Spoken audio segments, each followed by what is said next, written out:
Good day, this is Leadership TV News. I am Cynthia Amado, Chairman Chief Executive Officer of the National Drug Law Enforcement Agency, NDLEA. Brigadier General Muhammad Kuba Mara, retired, has charged newly trained 2,500 personnel of the agency ready for deployment to stand firm and reject insidious temptations that will come their way from drug barons and cartels. Speaking at the personal parade of the newly trained narcotic agents and narcotic assistants in Katsina on Thursday, Marwa reminded the new personnel that they can't afford to compromise on their work because their efforts will directly impact the safety and well-being of their families, communities, and the country at large. According to the NDLEA boss, in a statement signed by the agency's spokesperson, Femi Babafemi, a copy of which was sent to leadership, I believe that before you reported at the academy, you must have read and heard about the good works of NDLEA officers.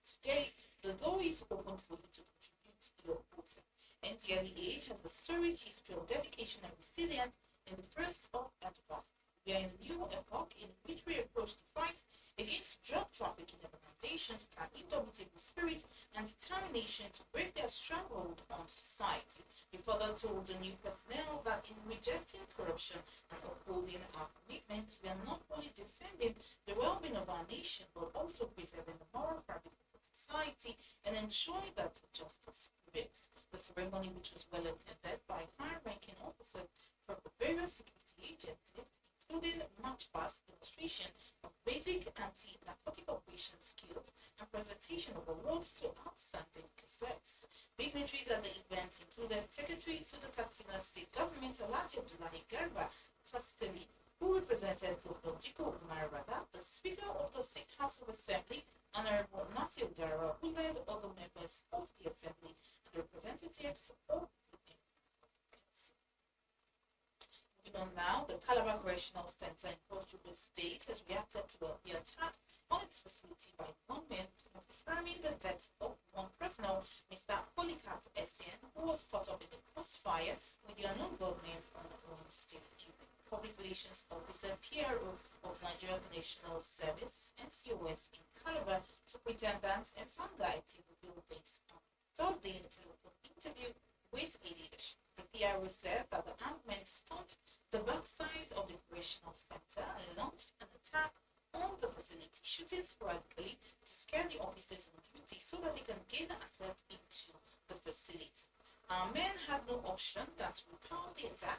Unfortunately, we lost one of the officers in that fight and got the armed gunmen apart. So far, we are currently trying to run an investigation to unravel the mystery behind this attack, the Tech State. Our correspondent reports that gunmen suspected to be militants had on Wednesday evening launched attack on the custodial facility in Calabar, which is located around the community. Calabar, the local government area across River State, and killed one of the custodial officials on duty, Mr. Polycarp Essien. The gunmen were said to have come from one of the nearby creeks to unleash mayhem on the correctional center before fleeing back into the creeks with gunshot injuries upon realizing the superior firepower of the correctional officers. The Minister of the Federal Capital Territory (FCT), Nyesom Wike, has threatened to shut down illegal motor parks operating in the capital city of Abuja over rising menace of one-chance robbery. Wike, who made this known on Thursday during a chat with journalists in his office in Abuja, said a joint task force on cross-border crimes was set up last week to tackle the security challenge called one-chance robbery. There have been reported cases of one-chance robbery and kidnapping in Abuja, with fear gripping some residents over the activities of criminals who disguise as commercial vehicle operators to attack and rob unsuspecting victims. The minister also blamed the rising crime in the capital city on illegal motor parks and specter of uncompleted buildings used as dens by criminals. We are getting a lot of reports about kidnapping here, about one chance there.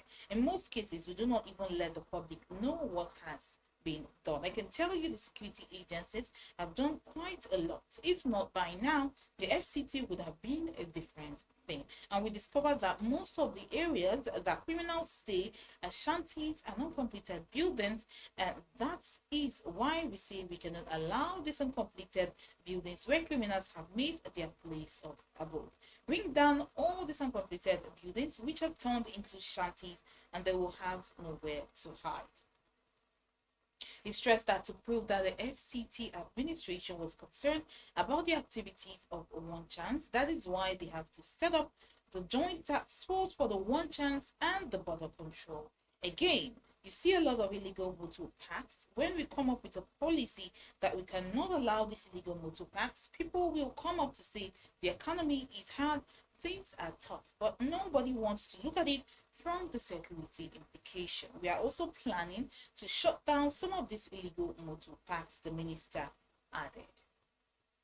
Moving to some entertainment news now, South African hip-hop star Casper Nieuwet says South Africa's Amapiano is now the fastest growing genre in the world. Speaking in a recent interview with Beats and Sounds, the rapper said he was proud that there is finally a genre representing South Africa in the international stage. Casper Nieuwet said, Amapiano is taking over the music industry in the world. It is now the most popular and fastest growing genre. It is just great for me that we finally have a sound that is representing South Africa, because Afrobeats represented Nigeria mostly. So the fact that we have a sound that is from South Africa and is representing where we are from, it is a beautiful thing. He, however, said he had no intention of jumping on the Amapiano trend.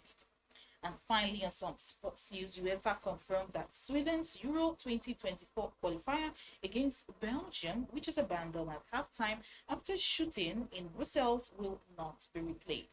The two teams were locked at 1-1 when the match had to be abandoned for security reasons. UEFA have now ruled that the halftime score will be confirmed as final, and each team will be awarded 8 points. Each team is awarded 1 point, with the Group F standings to be updated accordingly, UEFA stated. Any suspension is considered served, and single yellow cards remain valid. To take the mentioned decision, the executive committee took note that it had proved impossible to play the remaining part of the match on the following day. Both the Royal Belgian Football Association and the Swedish Football Association, given the circumstances, explicitly expressed their desire not to play the remaining match time and to consider the result at the halftime interval 1-1 as final.